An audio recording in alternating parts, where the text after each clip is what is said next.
সন্ধেবেলার চাটা খেতে খেতে মনে হলো একটু মুড়ি মাখা খাবো, কিন্তু বাড়িতে তেমন কিছু ছিল না বলে চট জলদি একটা ঘুগনি বানাচ্ছি। তোমাদের সাথে রেসিপিটা আমি শেয়ার করছি।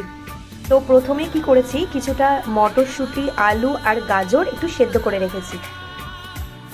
এরপর কড়াইয়ে একটু তেল দিয়ে দিলাম, সামান্য পরিমাণ একটু জিরে ফোড়নে দিলাম, সাথে শুকনো লঙ্কা।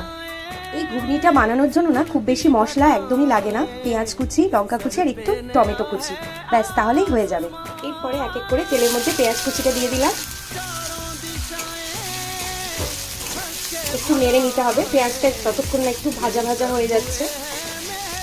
এরপর তেলের মধ্যে লঙ্কা কুচোনোটা আর টমেটোটা দিয়ে দিলাম, দিয়ে আবার একটু বেশ ভালো করে নেড়ে নিতে হবে। পেঁয়াজটা ভাজা হয়ে গেছে অনেকটাই। এরপরে ওই সেদ্ধ করে রাখা মটরশুঁটি, আলু, গাজর এগুলো ঢেলে দিলাম।